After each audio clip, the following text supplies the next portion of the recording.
Regarding your inability to forgive somebody, I tell you, okay, there are 6.5 billion people on the planet.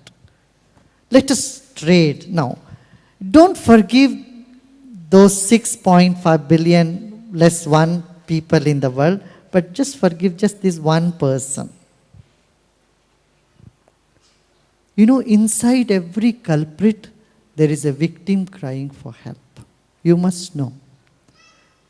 The victim of situations, circumstances, they don't have that knowledge. They were never exposed to higher knowledge. So they make all these sort of mistakes. See what is happening today. All the church scandals are coming up around the world. It's so painful, so pitiable condition. You know, because just reading in the books, understanding doesn't help. The tendencies, violent tendencies in a person had to be harnessed through meditation, through breathing, through exercises, through yoga. Only through that, the violent, aggressive, harmful energy turns around. You know, prisons around the world have reported. I don't know whether we have prison program here happening in New Zealand. Where happening? In Christchurch, there is prison course happening. The prisons here. You know what the prisoners say? They say, Art of Living is responsible for us being here in this state, in the prison. Because had you had given us this knowledge before, we wouldn't have landed in the prison. They say, you are responsible. You should have given this knowledge much earlier. So our life would have been much different. I agree with them. Yeah. It is quoted in almost every spiritual book or a talk that everything happens as God has decided. Then where does one doing good or bad come from? If everything is decided by Him, what are we doing here? What are our duties? Everything is decided for an animal, because animal is programmed, but human beings have got what is called viveka, discrimination. God gave choice to human beings to choose the right or the wrong. Right is that which gives you long-term happiness, maybe at the cost of short-term suffering. And wrong is that which gives you short-term joy at the cost of long-term suffering.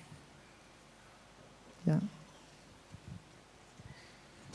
How do you deal with people who think they are right all the time? They are? They are right all the time.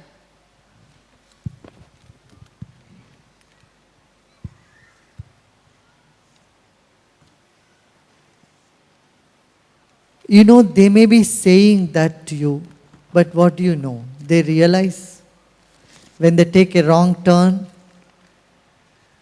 while driving, they come back, they cannot justify, I took a right turn. They know it, they may not want, they don't have the courage to admit the wrong things. So you be compassionate to those who stress that they are right all the time.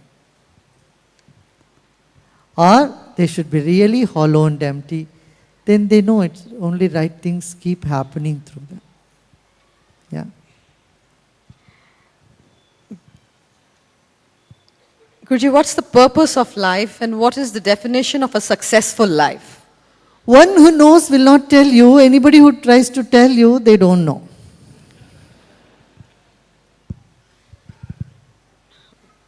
This is very important question that you should keep with yourself. What is the purpose of life? And time and again you must ask this question to yourself. This will clear all the cobwebs around your mind and put you on track of what you want, where you want to go. Guruji, as there is no Maya dates on the calendar, in the Maya civilization after 2012, what is going to happen after that? Is there some danger to human civilization? No, world is going to continue the way it is. It will get even better. Don't worry about it. The world, New Zealand is not going to go under the water like Atlantis. No, it's not going to happen.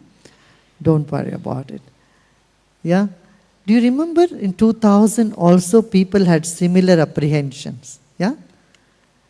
In 99 December, people started storing food in their basements.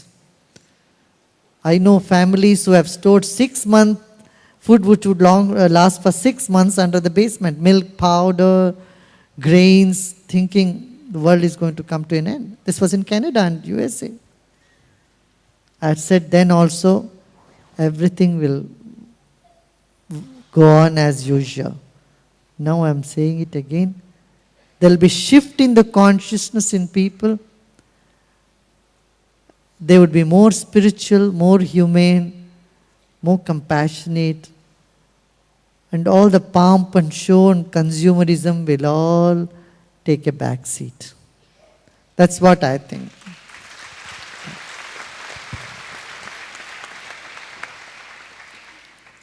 What is rebirth? According to certain sects, there is no rebirth. And is spirituality really related to science?